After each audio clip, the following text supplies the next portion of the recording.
I used to get so angry at my neighbor for parking in front of my house. I mean, who wouldn't? It would ruin my days and I stood in anger for hours. But one day, as I walking home from work, I realized that getting angry really wasn't worth it. Being angry didn't change anything and it only made me feel worse. At that moment, I could now recognize my emotions and choose to let them go instead of letting them control me. At that moment, I experienced what's known as emotional maturity.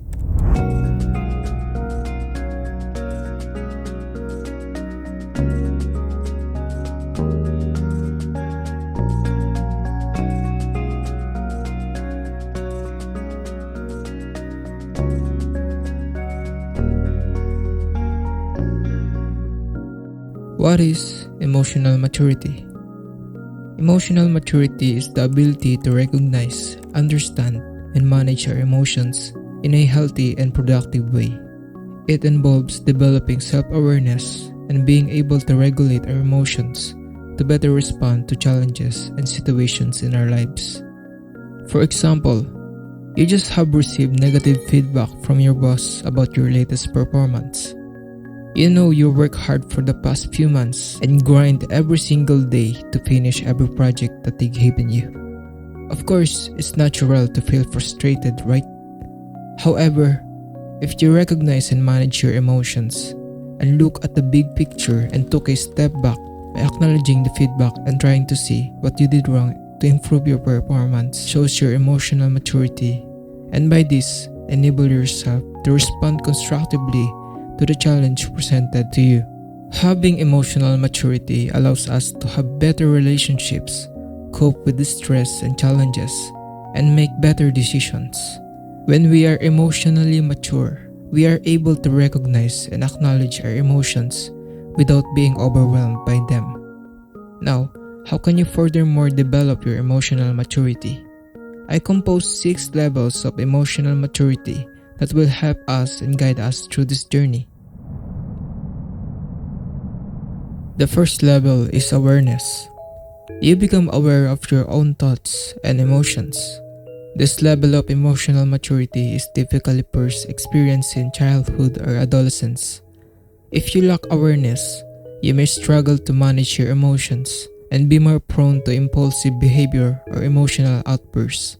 Since this is typically on teenagers, they may feel overwhelmed by work, schools, or have difficulties controlling impulsive behaviors or have angry outbursts. These intense responses can cause trouble with relationships like family, friends, work, school, and daily life. To progress this level, you can engage in activities that promote self-awareness such as journaling or mindfulness practices. After you are done in this stage, let's move on to level 2, which is impartiality. You learn to view external events impartially, without allowing your emotions to cloud your judgment. This level of emotional maturity is typically achieved in early adulthood. It can be caused by a variety of factors, including education, life experiences, or self-reflection. This is when you develop your critical thinking, which you are able to think without the influence of your emotions. A good example of this is Stoicism. A book that explores this topic is Meditations by Marcus Aurelius, a famous Stoic philosopher and a Roman emperor during the 2nd century AD. In Meditations, Aurelius writes about the importance of remaining impartial in the face of challenging situations. He argues that by remaining objective and unemotional, we are better able to make rational decisions and act in the best interests of ourselves and those around us. This allows us to view situations more objectively and make more informed decisions. For example, the rain is not good or bad, it simply is. It is our perception of it that makes it so. For example, a farmer may see the rain as a blessing for their crops, while a commuter may see it as a hindrance to their daily routine. Developing impartiality is important for personal and professional success. as it allows us to remain level-headed and make decisions based on reason rather than emotion. In short, it makes us a rational human being. After this stage is level 3, which is acceptance. You learn to accept the present moment, knowing that by accepting the present moment, you are able to live more fully and find peace and happiness in your life. You know that thinking about the past only makes you depressed and sad, while thinking about the future makes you anxious and impatient. This acceptance allows you to let go of control and surrender to the flow of life. You understand that you cannot change the past or control the future, but you can control how you respond to the present moment. By accepting the present moment, you can cultivate a greater sense of gratitude for what you have and find joy in the simplest things in life. Now let's move on to level 4, which is resilience. At this level, you will develop resilience in the face of adversity, recognizing that you have the inner strength to overcome challenges. A book that explores this topic is Option B, Facing Adversity, Building Resilience, and Finding Joy, by Shirley Sandberg and Adam Grant. In Option B, Sandberg and Grant share a personal story of overcoming adversity and offer practical advice for building resilience. They argued that while we cannot always control the challenges we face, we can develop an inner strength and belief in our ability to overcome adversity. At this stage, you can work on developing your mindset and your principle and start building resilience through challenging experiences. It's important to understand that challenges are a part of life and to enjoy overcoming them.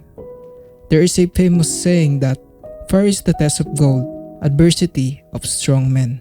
While developing your resilience, you also need to develop level 5, which is virtue. At this level, you strive to live a virtuous life, adhering to principles you create and many more such as wisdom, courage, justice, and self-control. A book that explores this topic is The Road to Character by David Brooks. In The Road to Character, Brooks argued that we live in a society that values external success and achievement but often neglects the development of inner character. He encourages readers to focus on cultivating virtues such as humility, honesty, and love, which he believes are essential for a meaningful and fulfilling life. We recognize the importance of living a life that is guided by principles and values, rather than simply pursuing external success and pleasure. Virtues help us to make ethical decisions, develop healthy relationships, and live a more purposeful life. And the last level in this guide is Transcendence. At this level, you achieve a sense of transcendence, connecting with something greater than themselves, and experience a profound sense of meaning and purpose in life. A book that explores this topic deeply is Man's Search for Meaning by Viktor E. Frankl. In Man's Search for Meaning, Frankl shares his experience as a prisoner in Nazi concentration camps during World War II, and how he found meaning and purpose even in the most dire circumstances.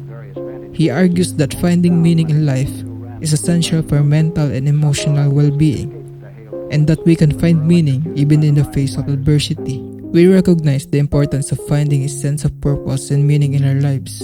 When we experience transcendence, we feel a sense of fulfillment and joy that goes beyond external circumstances. But how can we find our meaning in life? As humans, we naturally crave a sense of purpose and meaning in our lives. While some may believe that meaning can be found externally, the truth is that meaning is something that we create for ourselves. We are the ones who decide what is meaningful and purposeful in our lives. One way to start creating meaning is to ask ourselves what we want to do for the rest of our lives. This can involve reflecting on our passions, interests, and values. It's important to think beyond just what we want to achieve or accomplish, but also about how we want to live our lives and the type of person we want to be. Once we have a better understanding of what we want, we can start taking actions towards those goals. This may involve learning new skills, seeking out new experiences, or making changes in our current lives to align with our values and goals. But it's important to remember that creating meaning is an ongoing process that requires self-reflection, trial and error, and a willingness to take risks and make changes. Progressing through the levels of emotional maturity may always not be linear. It's important to understand that each individual journey is unique. However, by practicing self-reflection and engaging in personal development practices, individuals can work towards achieving higher levels of emotional maturity and living a more fulfilling life. Challenge accepted.